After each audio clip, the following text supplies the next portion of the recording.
भगवान श्री कृष्ण ने 64 विद्या और 64 कलाओं में महारथ प्राप्त किया था और इसीलिए वे चमत्कार कर पाते थे। हम भी चमत्कार कर सकते हैं यदि हमें इन कलाओं का ज्ञान प्राप्त हो जाए। तो आइए जानते हैं कि यह 14 विद्या और 16 कलाएं कौन सी है। तो मित्रों, विद्या और कला में अंतर होता है। विद्या दो प्रकार की होती है, पराविद्या और अपराविद्या। इसी के अंतर्गत कई प्रकार की विद्याएं होती हैं। इसी तरह कलाएं भी दो प्रकार की होती हैं। पहली सांसारिक कलाएं और दूसरी आध्यात्मिक कलाएं। सबसे पहले हम विद्याओं के बारे में जानते हैं। विद्याएं हिंदू धर्म ग्रंथों में दो तरह की विद्याओं का उल्लेख किया गया है। पहली है पराविद्या और दूसरी है अपराविद्या। इस पराविद्या को लौकिक और अपराविद्या को पारलौकिक विद्या कहा जाता है। दुनिया में ऐसे कई संत या तपस्वी हैं जो इन विद्याओं को किसी न किसी रूप में जानते हैं। वे इन विद्याओं के बल पर ही भूत भविष्य का वर्णन कर देते हैं और इसके बल पर ही वे चमत्कार करने की शक्ति भी प्राप्त कर लेते हैं।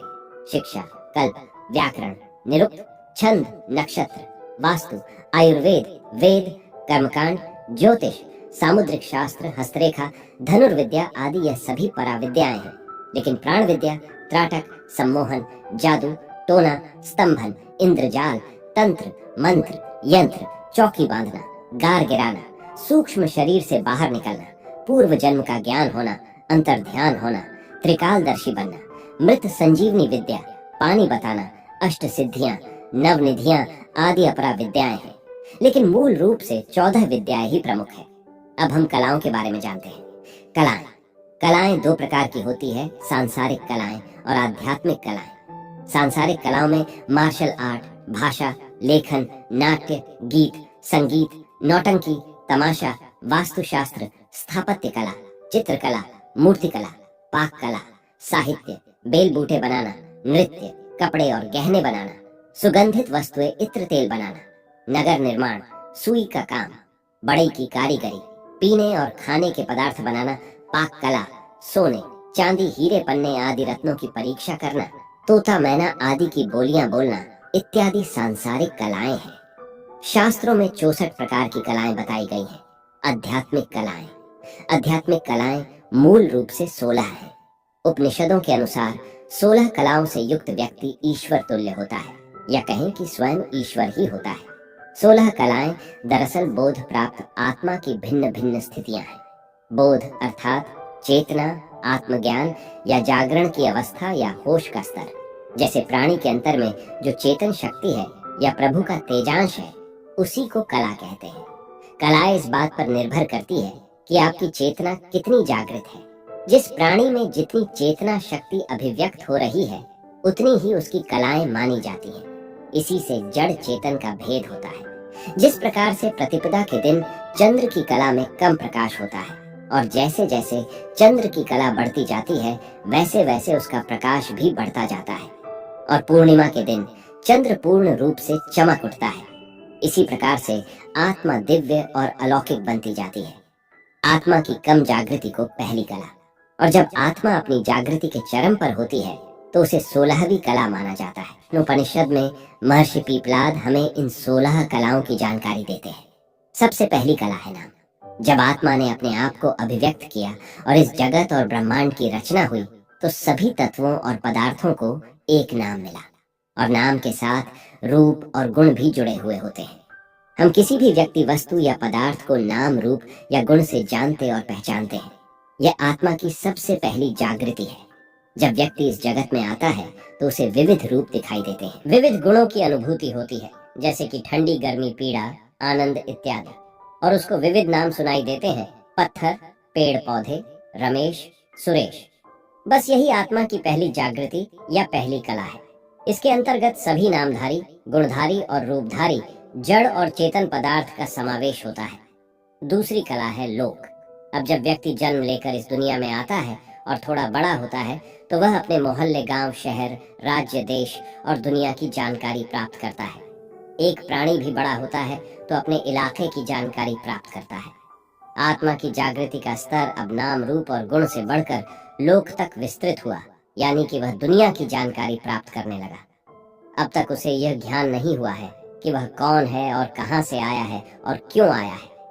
आत्मा की इतनी जागृति को दूसरी कला कहते हैं, जिसके अंतर्गत छोटे बच्चे, मनुष्य, प्राणी, पक्षी इत्यादि का समावेश होता है। तीसरी कला है कर्म। अब व्यक्ति संसार में आने के बाद अपना कर्म शुरू कर देता है। खाना, पीना, सो जाना, मैथुन करना, बच्चे पैदा करना, लड़ना झगड़ना, प्यार करना। अब आत्मा की जागृति बढ़कर तीसरे स्टेज पर पहुंच चुकी है और इसे आत्मा की तीसरी कला कहते हैं। इस संसार में जन्म लिए हुए व्यक्ति को बस इतना ही ज्ञान है या जागृति है कि मेरा जन्म खाने पीने, सोने और बच्चे पैदा करने के लिए हुआ है। चौथी कला का नाम है मंत्र। अब व्यक्ति कर्म तो करता है, लेकिन उसे यह ज्ञान भी होने लगा है कि कौन सा कर्म सही है और कौन सा कर्म गलत है। उसे दूसरों को दुख नहीं पहुंचाना चाहिए, उसे दूसरों के हक का खाना नहीं खा जाना चाहिए। मैं सबके साथ मिलजुल कर रहूंगा, मैं दुखी लोगों की मदद करूंगा। जब व्यक्ति के ऐसे आदर्श बनने लगते हैं तब उसे मंत्र कहते हैं। आपने कई लोगों को कहते सुना होगा कि यह मेरा जीवन मंत्र है। अब व्यक्ति की चेतना प्राणियों से ऊपर उठ चुकी है। इसके अंतर्गत सिर्फ मनुष्य और कुछ बुद्धिशाली प्राणी ही आते हैं। यह आत्मा का चौथा स्टेज या चौथी कला है, जहां उसे ज्ञान या जागृति होने लगती है कि क्या अच्छा है, क्या बुरा है, क्या सही है, क्या गलत है। और इसी सोच को निर्देशित करने वाली दृष्टि को, आदर्श वाक्य को मंत्र कला कहा जाता है। इस जगत के अधिकतर लोग इस चौथी कला में ही जीते हैं और पूरी जिंदगी उससे ऊपर अपनी चेतना को नहीं ले जा पाते। अब पांचवी कला है तप। अब जब व्यक्ति कहता है कि मैं दूसरे के हक का खाना नहीं खाऊंगा, तो उसे भोजन का त्याग करना होगा और कुछ दिन भूखे भी रहना हो सकता है। जब व्यक्ति कहता है कि मैं दूसरों को सुख पहुंचाऊंगा, तो उसे अपने सुख का त्याग करना होगा। जब व्यक्ति कहता है कि मैं सबसे मिलजुल कर रहूंगा, तो उसे अपने क्रोध और हिंसा का त्याग करना होगा और इसी त्याग को तप कहा गया है। अब व्यक्ति की आत्मा इतनी जागृत हो गई है कि वह जगत के दूसरे पदार्थ, वस्तुओं और व्यक्तियों के लिए तप कर सके। अब वह किसी को दुखी नहीं देख सकता, अब वह किसी के साथ हो रहे अन्याय को नहीं देख सकता और इसीलिए दूसरों को सुख पहुंचाने के लिए अपनी बाह्य और आंतरिक चीजों का त्याग करता है। उसी को पांचवी कला तप कला कहा गया है। छठी कला का नाम है वीर्य, यानी ऊर्जा या शक्ति। अब व्यक्ति को लौकिक और अलौकिक शक्तियों का ज्ञान होने लगता है। जैसे कि वह मिलजुल कर रहने लगा तो उसे सामूहिक शक्ति का ज्ञान हुआ। उसने कानून तोड़े तो कानून की शक्ति का ज्ञान हुआ। इस राजा से लेकर देश और दुनिया की शक्ति का ज्ञान हुआ। उसे शारीरिक और मानसिक शक्तियों का ज्ञान होने लगा। इस त्याग, तपस्या और साधना की शक्तियों का ज्ञान होने लगा और उसे आध्यात्मिक शक्तियों का ज्ञान होने लगा। और इस शक्तियों का ज्ञान होने से वह चेतना के छठे स्तर यानी 6 कलाओं वाला बन जाता है। सातवीं कला है अन्नम। जगत का कोई भी प्राणी प्रमुख 3 कार्य करता है। पहला है खाना खाना, दूसरा है मैथुन करना और तीसरा है सो जाना। सरवाइव करने के लिए अन्न और जल उसकी सबसे पहली प्राथमिकता है और उसी को प्राप्त करने के लिए वह सारी जिंदगी संघर्ष करता रहता है और खाने के कई विकल्प पैदा करता है। जो आत्मा जागृत नहीं है वह सिर्फ खाने के लिए ही जीवन जीती है और कई लोग तो सिर्फ स्वाद के लिए ही खाना खाते हैं। उनके लिए खाना जीवन टिकाए रखने के लिए नहीं, लेकिन स्वाद प्राप्त करने के लिए है। लेकिन जब आप आत्मा की 7वीं कला प्राप्त करते हैं तो आपको स्वयं ही पता चलने लगता है कि कौन सा खाना आपके लिए उचित है और कौन सा खाना आपको नहीं खाना चाहिए। आपको ज्ञान होने लगता है कि आप खाना क्यों खा रहे हैं।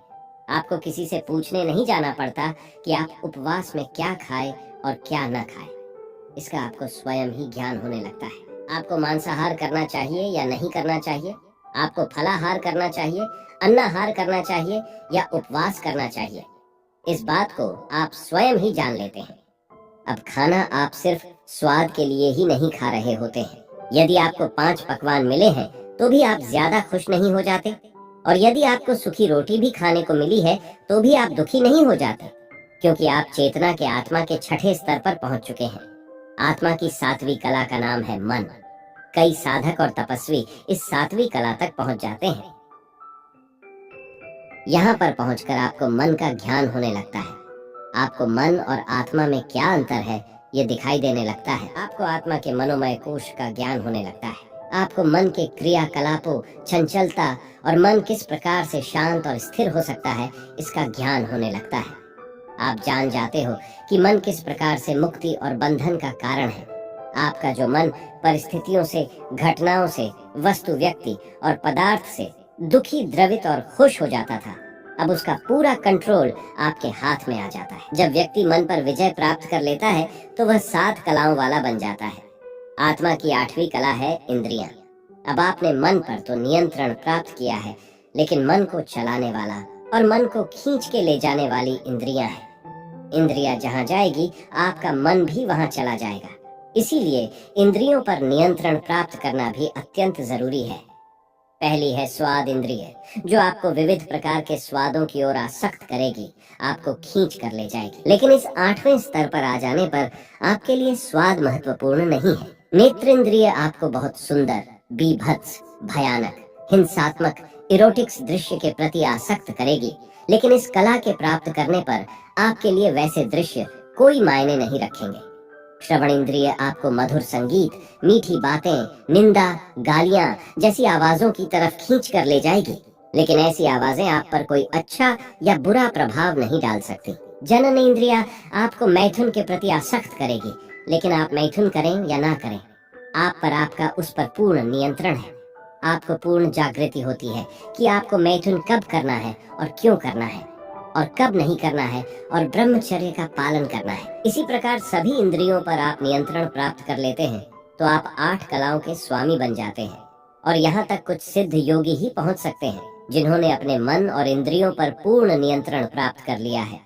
9वीं कला का नाम है पृथ्वी। मैं बड़ा हूँ, मैं सुंदर हूँ, मैं सबसे योग्य हूँ, मैं सबसे ईमानदार हूँ, सभी लोग मेरा बहुत आदर करते हैं, सभी मुझसे डरते हैं, सभी मुझे पसंद करते हैं, मेरी योग्यता के कारण लोग मुझसे ईर्ष्या करते हैं। ऐसे भावों से जब आप ऊपर उठ जाते हो, आपके अंदर से अहंकार नष्ट हो जाता है, तब आप पृथ्वी तत्व पर नियंत्रण प्राप्त कर देना शुरू करते हैं। आप जान जाते हो कि ना तो आप किसी से बेहतर हो और ना ही किसी से अलग हो और ना ही किसी से श्रेष्ठ हो, क्योंकि आपका निर्माण इस पृथ्वी तत्व के अणुओं से हुआ है, जिससे सारे ब्रह्मांड का भी निर्माण हुआ है। पृथ्वी तत्व के सक्रिय होने से अब आप में ठहराव आने लगता है, आपके विचारों में और आपके कार्यों में भी। और अब आपका मूलाधार चक्र सक्रिय होना शुरू हो जाता है। और जब पृथ्वी तत्व पर पूर्ण नियंत्रण प्राप्त हो जाता है तो आपको कई सिद्धियां मिलना शुरू हो जाती हैं। आपको अणिमा और लघिमा नाम की सिद्धियां प्राप्त होती है, यानी आप अपने शरीर को बड़ा या छोटा कर सकते हो। आप किसी भी पदार्थ को किसी अन्य पदार्थ में रूपांतरण कर सकते हो। आप शरीर पर पड़े जख्मों को ठीक कर सकते हो। आप किसी भी बीमारी को ठीक कर सकते हो। आप में हीलिंग पावर आ जाती है और इस प्रकार से आप 10 कलाओं के मालिक बन जाते हैं। 10वीं कला का नाम है जल। अब आपकी चेतना का स्तर इतना ऊपर उठ चुका है कि आप जल तत्व यानी कि जो विविध फोर्स यानी कि बल है, जैसे कि गुरुत्वाकर्षण बल, विद्युत चुंबकीय बल, पेशीय बल, यांत्रिक बल, घर्षण बल, इसका ज्ञान प्राप्त होने लगता है। और इसके लिए आपको कोई वैज्ञानिक होने की जरूरत नहीं है। आप इन बलों पर नियंत्रण प्राप्त कर सकते हैं और आपको कई सारी सिद्धियां प्राप्त हो जाएंगी, जैसे कि गरिमा और लघिमा, यानी कि आप अपने शरीर को या किसी भी वस्तु को बहुत ज्यादा भारी या हल्का बना सकते हैं। जिस प्रकार से नीम करोली बाबा ने ट्रेन को इतना भारी बना दिया कि वह 1 इंच भी आगे न बढ़ सकी, और भगवान श्री कृष्ण ने अपनी एक उंगली पर पूरे गोवर्धन पर्वत को उठा लिया, और भगवान हनुमान पूरे पर्वत को उठाकर लंका ले गए। आप में काबिलियत आ जाती है कि आप किसी भी चीज को आकर्षित कर सकते हैं, उसे अपने पास ला सकते हैं या दूर भेज सकते हैं। आप अपनी बुद्धि का निरीक्षण करने में और उसका सही उपयोग करने में सक्षम बन जाते हैं। 11वीं कला का नाम है अग्नि।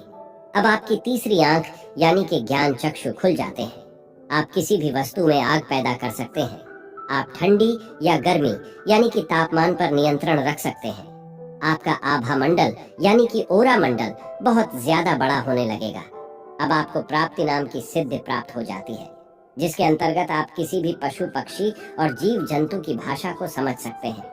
12वीं कला का नाम है वायु। अब आपकी आत्मा इतनी ऊपर उठ चुकी है कि आप वायु तत्व पर नियंत्रण प्राप्त कर आकाश में उड़ सकते हैं और जमीन के अंदर भी जा सकते हैं, पानी के अंदर भी कई दिनों तक रह सकते हैं। इसी को प्राकाम्य सिद्धि कहते हैं, जो वायु तत्व पर नियंत्रण प्राप्त करने से मिलती है। 13वीं कला का नाम है आकाश। आकाश तत्व में पूर्ण नियंत्रण हो जाता है। कहा हुआ प्रत्येक शब्द सत्य होता है। समस्त पंचभूतों से एकरूपता हो जाती है और सब पर नियंत्रण हो जाता है। जड़ चेतन इच्छानुसार कार्य करते हैं। इन 13 कलाओं पर नियंत्रण प्राप्त करने के बाद मनुष्य भगवान बन जाता है। अब उसकी आत्मदृष्टि इतनी विकसित हो चुकी होती है कि वह कोई गलत कार्य कर ही नहीं सकता। उसका एकमात्र लक्ष्य ही बच जाता है और वह है जगत का कल्याण। सारे संकल्प विकल्प का अंत हो जाता है।